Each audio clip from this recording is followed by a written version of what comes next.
Հարգելի նախագահություն, հարգելի գործընկերներ, նախ հետևյալի մասին, որ մենք ունենք երկու խնդիր, որը պետք է դիտարկենք մանրակրկիտ, ոչ թե կանխատեսենք, այլ որոշակիություն մտցնենք այս անորոշությունների վիճակում, մեկը գահավիժման, տնտեսության կամ համախառն ներքին արդյունքի անկման կամ գահավիժման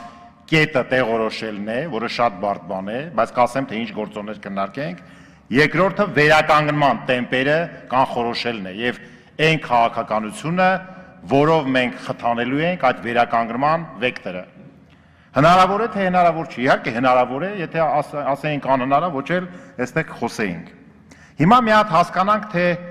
մարտի 14-ից 15-ից հետո միջև հիմա մենք որ կետում հայտնվեցինք եւ ինչ պետությունը արեց արտակարգ իրավիճակներում, ինչ աջակցողական քաղաքականություն մշակեց։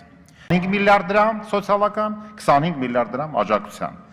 Միանշանակ պետք է ասեմ, որ իհարկե դրանք անբավարար են, բայց նայած ինչ նպատակ ես դու դրել։ Այսինքն ինչ նպատակ որ դնում է, այդ նպատակին ծառայեցնելու համար կառավարությունը կրում է քաղաքական պատասխանատվություն։ Հիմա եթե մի երկու թիվ ասեմ, որոնց մասին ասել եմ, արդեն պարզ կլինի։ Արդեն ասել եմ, որ առաջին միջոցառումը, որը վերաբերում է հիմնական այսպես խթաններից մեկն է, ուրեմն ընդամենը 264 ընկերություն, 264 հայտ է բավարարվել 19.5 միլիարդ դրամի շրջանակներում։ Այսինքն ունենք 25 միլիարդ, դրանից 19.5-ը 264 հայտ է։ Սա լավ է, թե վատ է։ Այնքան էլ լավ չի։ Որտեվ եթե ես մենակ սա դիտարկեմ ոչ փոքր միջին ձեռնարկություններ, այլ 16000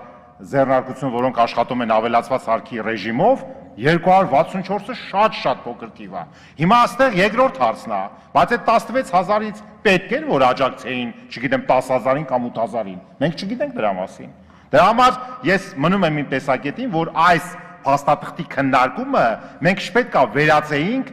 զուտ բյուջետային իրավական գործընթացի քննարկման, որտեղ մենք պետք է իմանանք բովանդակությունը, սա բովանդակություն չի ասում։ Ասում ես կանխատեսել եմ -2% հնա ու դրա շուրջը կառուցում է դեֆիցիտը, հետո վերաբաշխում, ասենք 3-4 հայտանիշ է դնում, հետևի բովանդակությունը դուրս է մնում։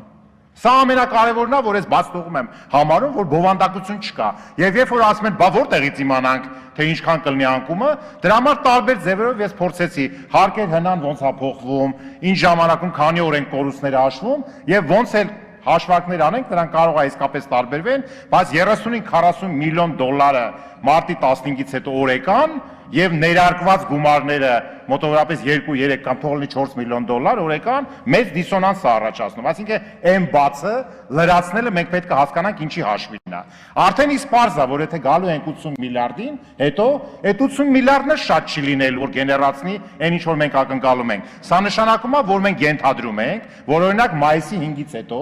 երբ որ տնտեսական գործունեության հիմնական կամ բոլոր տեսակները թույլատրվեն, ենթադրում ենք արդյոք, որ ավտոպիլոտով ինքը հետ է գալու մինչև մարտի 14 կամ մինչև մարտի 13։ Ես կարծում եմ ոչ,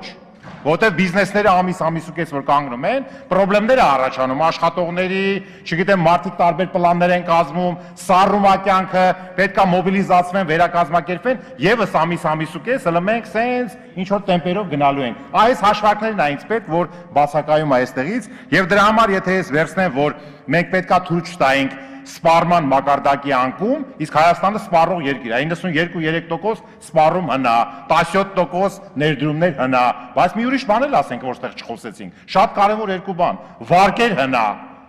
3.5 տրիլիոն ունենք, հնան 5 ու քանիսից իջեցնում ենք 4 ու 6-ի, բայց ուրեմն աճում է, չէ՞, վարկեր հնա հարաբերակցությունը, նույնը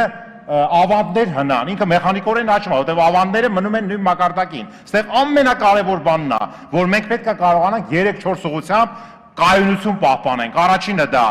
առողջապահական կայունությունն է, որտեղ պետք է չխնայենք, երկրորդը դա ռազմական ծախսերն են եւ երրորդը սոցիալականն է։ Նոր չորրորդում գալիս է այն լծակները, որ ուզում ենք դնենք բիզնեսի վրա, որ ինքը սկսի աշխատացնի խթան հանդիսանա։ Սոցիալական ուրեմն առումով, էլի ասեմ ինչա, եթե ես այդ 25 միլիարդից անում եմ գազի էլեկտրաէներգիա 2.5 միլիարդա կազմում, տակը 22.5 միլիարդը որ բաժանեմ նույնիսկ միայն 86000 ընտանիքների վրա, որոնք նպաստառուներ են, ստանում ենք մեկ ընտանիքի համար օրեկան մի հոգու համար 2900 դրամ։ Շատ է թե քիչ է օրական 2900 դրամը։ Իհարկե քիչ է, այն էլ ես ուղղակի sense պայմանական բաժանել եմ 86000-ի։ Այսինքն թվեր կան, երբ որ ուրեմն մենք խոսում ենք չափելի թվերով, էլի լիքը թվեր կա, այդ թվում փոքր միջին բիզնեսի, որ մենք տեսնում ենք, որ չափազանց անբավարար է եղել այդ կորուստների համեմատ այն փողերը, որ մենք ուզում ենք դնենք եւ ես հարգելի գործընկերներ, ուղղակի զգուշացնում եմ, խորհուրդ եմ տալի շատ բարեկամաբար, որ 3-4 ամիս հետո կարող է դառնի սեպտեմբերի սկզբին նորից գալու եք այստեղ, նորից դեֆիցիտը մեծացնելու եք, որ այն ինչ որ դուք կանխատեսել եք անկման համար, հիշեք, ես խնդրում եմ դուք հիշեք, անկման այս աստիճանը չափազանց փոքր անկում է։ Այս պանդեմիայի պայմաններում չեմ ուզում համեմատեմ 2008-ի հետ, երբ որ կառավարությունը բերել էր 9.2% աճ 2009-ի համար եւ ունեցանք -14.1, այսինքն 23% ընդհանուր անկում գնաց։ Այսինքն ինչ ենք ասել, բերել ենք 7%, 6.9%, այս ինչ բանն է։ Սա անհասկանալի է բավականին։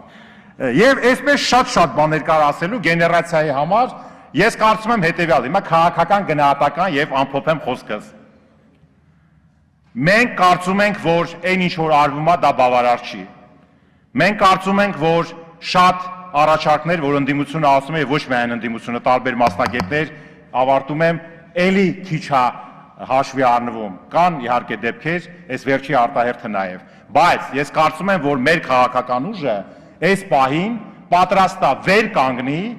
վեր կանգնի մի վիճակից, երբ կառավարությունը շատ այլընտրանքներ չունի։ Այսինքն սա ճաշակի ու նախասիրության հարց չի, որ կառավարության ճաշակով պայմանավորված գնանք մի 10 ուղղություններով, այդ առումով Բարգավաճ Հայաստանը այս նախագծին քվեարկելու է, ստորադասելով իր քաղաքական կուսակցական շահը, որտեղ շատ առաջարկներ պարզ չի թե դուք չեք ասում շատ հստակ ոնց է ընկալվել կամ ընդունվել, ստորադասում է այս պահին քաղաքական կոնյունկտուրան, կուսակցական շահը ի օգուտ ժողովրդի շահի, ի օգուտ հանրային շահի եւ ելի եմ ասում, քանի որ կառավարությունը չունի տարբեր այլընտրանքներ իր ճաշակով ու նախասիրությամբ, վեկտորը ինքը մեկ է, պիտի գնա տենց, մեջը լիքը խնդիրներ կա, մենք այս բյուջեին կողմ քվեարկենք ելնելով այն ինչ որ ես ասեցի։ Շնորհակալություն։